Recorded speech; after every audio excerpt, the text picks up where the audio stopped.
Good morning student. आज हम लोग 10वीं कक्षा का पहला अध्याय पढ़ेंगे। इसमें सूर्य सागर के भ्रमर गीत के 4 पद लिए गए हैं, जिसमें श्री कृष्ण ने मथुरा जाने के बाद स्वयं न लौटकर उद्धव के जरिए गोपी के पास संदेश भेजा है, लेकिन गोपियाँ इस विरह वेदना को नहीं शांत कर पाती और नहीं तो उनकी विरह वेदना और अशांत हो जाती है, यह जानकर कि जहाँ कृष्ण को स्वयं आना चाहिए वहाँ उद्धव के हाथ से मैं संदेश भेजे हैं, वह भी संदेश ऐसा जो योग संदेश हो, जो उनसे दूर होने का संदेश हो। पहला पद हम लोग पढ़ेंगे। इसमें उद्धव तुम हो अति बड़भागी, अपरस रहत स्नेह तागाते, नाहिन मन अनुरागी, पुरैनी पात रहत जल भीतर, तारस ते देह न दागी, ज्यों बल माह तेल की गागरी, बूंद न ताको लागी, प्रीति नदी में पाँव न बोरियो, दृष्टि न रूप परागी, सूरदास अबला हम भोरी, गुर चाटी जो पागी।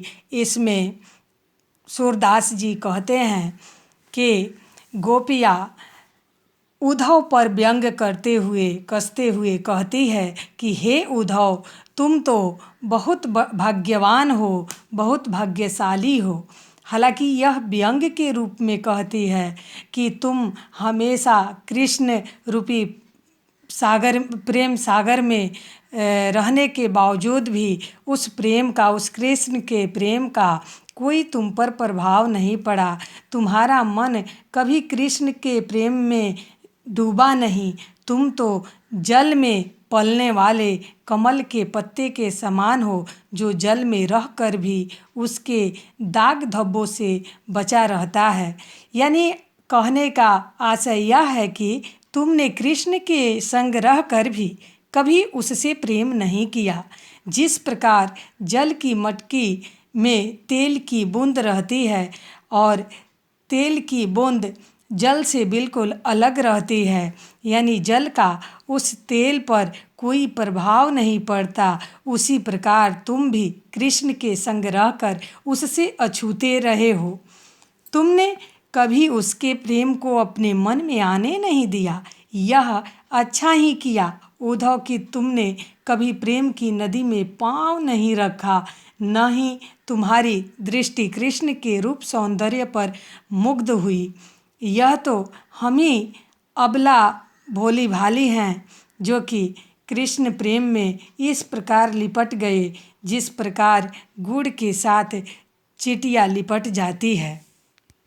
दूसरे पद में हम लोग पढ़ेंगे कि गोपियाँ कैसे कृष्ण के प्रेम में अपने व्याकुल मन को संतावना नहीं दे पाती और इसकी उल्लंघना वह उद्धव से करती है। पद है, मन की मन ही माज रही, कहिए जाई कौन पै उद्धव, ना ही परत कही, अवधि आधार आशा मन की, तन मन बिथा सही, अब इन जोग संदेश नि सुनी सुनी, बिरहनि बिरह दही, चाहती होती गुहारी, जिनहि तय उत तय धरा कही बही, सूरदास अब धीर धरही क्यों, मर ज्यादा न लही। यानी यहाँ गोपियाँ कह रही है अपने दुख, अपने विरह व्यथित इस वेदना को सहते हुए कहती है गोपियाँ कृष्ण के मित्र उद्धव से कि उद्धव, हमारे मन की प्रेम भावना मन ही में रह गई है। हमें कृष्ण से प्रेम नहीं मिला, नहीं उसके अभाव में हम अपनी भावना व्यक्त कर सके। अब तुम ही बताओ, हम अपनी यह व्यथा किसे जाकर कहें। प्रेम की पीड़ा को कहाँ भी तो नहीं जा सकता। हम अब तक कृष्ण के आने की अवधि को अपने प्राणों का आधार बनाए हुए थे कि कृष्ण आज नहीं तो कल, कभी न कभी तो वे जरूर आएंगे ही। इसी आशा में हम तन और मन की व्यथा सह रहे थे, परंतु अब तुम्हारे द्वारा दिए गए इस योग संदेश को सुन हमारी यह जो दर्द है, मन की व्यथा है, विरह यानी दूर होने की जो व्यथा है कृष्ण से, और अधिक भड़क उठी है, बढ़ गई है।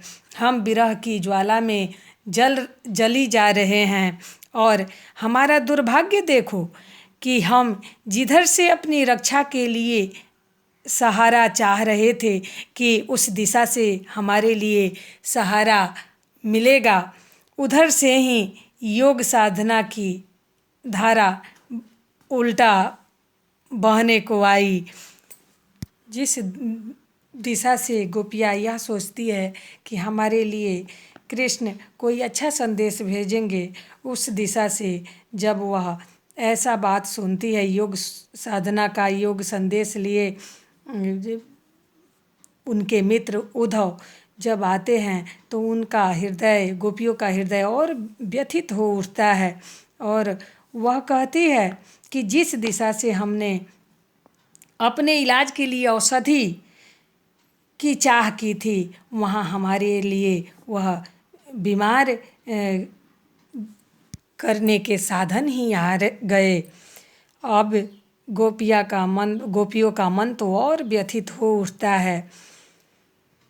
कहती है कि हम चाह रहे थे कि कृष्ण हमसे आकर मिलेंगे और हमारी प्रेम भावना संतुष्ट होगी, परंतु उन्होंने तो उल्टे हमारे लिए योग मार्ग का सिद्धांत भेज दिया, जो हमें सदा के लिए कृष्ण से दूर करना चाहती है।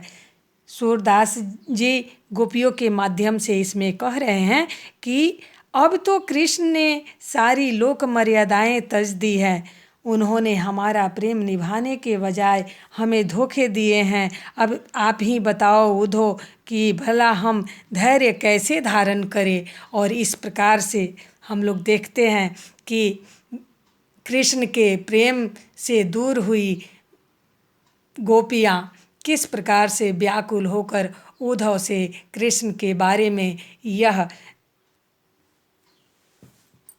उलाहना उद्धव को देती है। मुझे उम्मीद है कि आप लोग को दोनों पदों का अर्थ समझ में आ गया होगा। आगे धन्यवाद।